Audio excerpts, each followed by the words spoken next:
This is the training video for the PSA disease risk model. PSA is a bacterium that can exist externally on plant surfaces or in the vine, resulting in leaf spotting, cane leader dieback, and in extreme cases, vine death. This video will guide you through how to use the PSAV disease risk model to assess the predicted risk for spread of PSAV infection based on climatic conditions and enable you to better plan protective spray programs and orchard work. The start date and stop date specifies the period you would like to look at. This can be past, present, or future. Type in a date with the format day/month/year, or click on the icon to pop up a calendar to help you choose a date. Click on a day to select it. The start date and stop dates will always default to 2 days ago and 9 days in the future to include the 10-day forecast prediction in the model results. Select the closest weather station to your property. Click on the triangle to the right of the station box to bring up the full list of stations. Alternatively, to view a map of the available weather stations, click on the Stations Map link. The station will always default to the one you specified when you first accessed these MetWatch tools. You can update your default station by selecting a station, then clicking the default station link. When you make changes to the model options, the model results will grey out. To help you remember to click the Update button to apply them.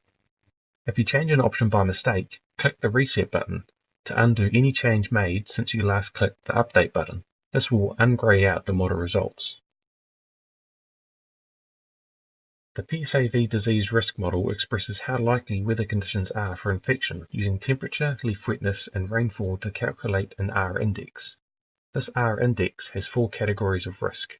Negligible risk is white, from index 0 to 5. Light risk is blue, from index 5 to 20. Moderate risk is yellow, from index 20 to 40. And severe risk is red, from index 40 and above. It is recommended that protection is in place for any risk above negligible. The model results are separated into 3 sections: event summary, weather information, and model graph. Each can be contracted and expanded by clicking on their headings. The model graph shows the calculated R index and risk category for each day. Hold your cursor over a risk event to show a summary in the tooltip. The dark vertical bands represent nighttime. The teal shaded area with flawed slanting lines is displayed when forecast data is used.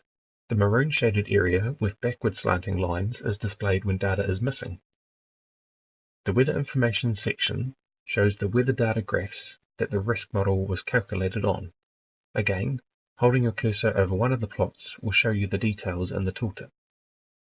The event summary section shows a table of the daily disease risk model results, showing the rainfall, temperature, R index, event risk, and what percentage of the weather data is from a backup station, a forecast, or missing. Custom spray date labels can be added to the model graph. To manage these, click on the Manage Sprays link. The expected format for this text area is one label per line with a date in this format, day/month/year, then a space and the label you would like to appear. The label can be anything and not just restricted to spray applications. The checkbox controls whether these labels are shown on the graph or not. Remember to tick this box if you want them to appear. To hide them, untick this box. Click the Update button to save your changes and return to the disease model.